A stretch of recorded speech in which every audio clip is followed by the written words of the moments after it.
जय सिया राम। आज रामायण का एक ऐसा छोटा सा दृष्टांत आपको बताएंगे जिसमें पवन सुत हनुमान भगवान श्री राम की सौगंध खाकर उन्हीं से लड़ने को तैयार हो गए। इसके अलावा यहाँ से एक सीख और मिलेगी कि राम बड़े हैं या फिर उनका नाम बड़ा है। बात कुछ ऐसे है, एक बार पहाड़ों पर संतों की महासभा का आयोजन होना था। कैवर्त देश के राजा सुकंत को भी वहाँ बुलाया गया था। कैवर्त सभा में जाने के लिए निकलता है। रास्ते में उसकी भेंट नारद जी से होती है। नारद जी पूछते हैं कहाँ जा रहे हो, तो वो बताता है कि संतों की सभा है पर्वत पर, वहाँ जा रहा हूँ। नारद जी कहते हैं वहाँ तो विश्वामित्र भी होंगे। तो वो कहते हैं जरूर होने चाहिए। नारद जी कहते हैं तुम उन्हें प्रणाम मत करना। राजा सुकंत बोला ये तो गलत बात है, अनुचित है, उन्हें प्रणाम क्यों नहीं करेंगे। तो नारद जी बोले वो भी एक पूर्व में राजा थे और आप भी राजा हो, अब महात्मा हो गए हैं तो क्या हुआ, तुम्हें प्रणाम नहीं करना है। सुकंत नारद जी के बहलावे में आ गया और वहाँ जा कर के उसने ऐसा ही किया। सबको प्रणाम किया, सबको सम्मान दिया, विश्वामित्र का तिरस्कार कर दिया।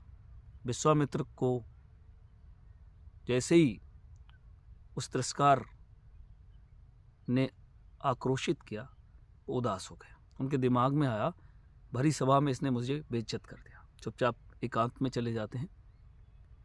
भगवान श्री राम को ये पता चलता है गुरुदेव का किसी ने तिरस्कार कर दिया। वो दौड़ते हुए उनके पास पहुंचते हैं और कहते हैं किसकी इतनी हिम्मत होगी जिसने आपका तिरस्कार कर दिया, मैं उससे बदला लूंगा, उसके प्राण ही खत्म कर दूंगा जिसने मेरे गुरुदेव का तिरस्कार किया है। उन्हें जानकारी भी मिल जाती है कि सुकंत ने ये क्रूरतम दुस्साहस किया है। भगवान श्री राम कहते हैं कि अगले ही दिन उसका वध कर देंगे। जैसे ही सुकंत को ये पता चलता है कि राम ने प्रण ले लिया है अपने गुरु के सम्मान में कि वो उसका वध कर देंगे, उसकी हत्या कर देंगे, बहुत परेशान होता है, छटपटाता है इधर उधर कि कैसे उसकी जान बचे।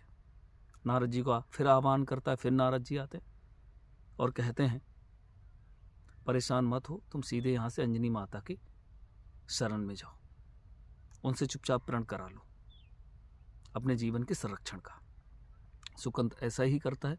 वहाँ पहुँचता है, व्याकुल होकर अंजनी माता के चरणों में गिर पड़ता है और कहता है माते मेरा संरक्षण करिए, मेरी जान बचा लीजिए, विश्वामित्र हमें मरवा डालेंगे।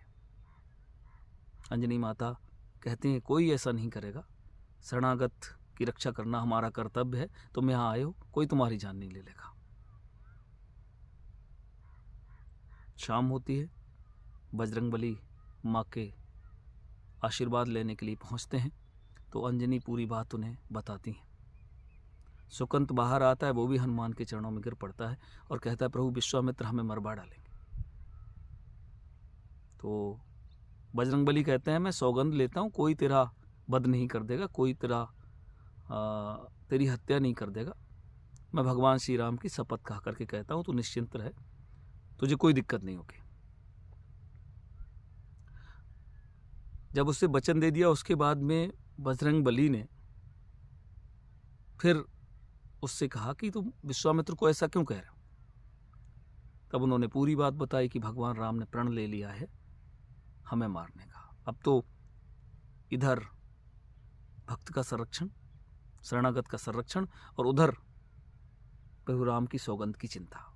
दौड़ते हुए सीधे भगवान के दरबार में पहुंचते हैं बजरंगबली और कहते हैं प्रभु बड़ी भूल हो गई, बड़ी गलती हो गई, मैंने सुकंत को वचन दे दिया है उसके प्राणों के संरक्षण का। तो भगवान श्री राम कहते हैं मैंने गुरुदेव को वचन दे दिया है, जिसने उनका अपमान किया है उसका वध करके ही मैं दम लूंगा, उनके अपमान का प्रतिशोध का बदला जरूर लूंगा। और भगवान श्री राम कहते हैं कि तुम अपना काम करो, मैं अपना काम करूंगा। हनुमान जी वहां से तुरंत निकलते हैं, पर्वत पर जाते हैं, वहाँ ध्यान करने लग जाते हैं। इधर भगवान श्री राम सुबह के लिए कैवर्त देश के लिए निकलते हैं। वहाँ सुकंत नहीं मिलता है, वो भी खोज करते हुए पर्वत पर चले जाते हैं। जैसे ही सुकंत भगवान राम को आते देखता है, व्याकुल हो जाता है, कहता है क्या आप हमारा संरक्षण कर पाएंगे, क्या आप हमें बचा पाएंगे, कहीं राम मेरा वध तो ना करते।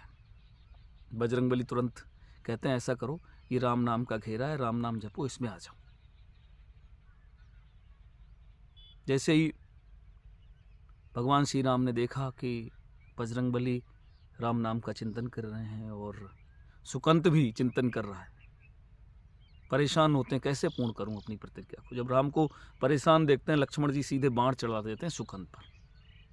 वो बाण हनुमान के सीने में लगता है और बेहोश होकर गिर जाते हैं भगवान श्री राम, क्योंकि भगवान श्री राम हमेशा बजरंगबली के हृदय में निवास करते हैं। लक्ष्मण ये पूरा माजरा समझ ही नहीं पाते हैं, बहुत परेशान होते हैं। उधर बजरंगबली के हृदय से रक्त बह रहा है, इधर भगवान श्री राम बेहोश पड़े, उधर सुकंत। जैसे ही ये पूरा दृष्टांत बहुत गमगीन माहौल में होता है, नारद जी प्रकट हो जाते हैं और कहते हैं ये सब मैंने किया। प्रभु श्री राम कहते हैं क्यों, ऐसा क्यों किया तुमने? तो वो कहते हैं लोग हमसे पूछते थे राम बड़े हैं या राम का नाम बड़ा है, इसलिए मैंने ये दिखाने के लिए क्या, राम का नाम बड़ा है इसलिए सुकंत का संरक्षण हुआ और बजरंगबली और आपका प्रण भी पूर्ण हुआ। तो ये छोटा सा दृष्टांत था, आप इससे सीखिएगा। नारद जी ने हमेशा वही काम किया है जो आज की मीडिया कर रही, दूसरों को लड़ाने का। और उधर भगवान श्री राम और बजरंगबली, उनकी तो उपमाएं ही क्या है, छोटा सा दृष्टांत था। आप सुनिएगा, इससे प्रेरणाएं लीजिएगा। आप सभी को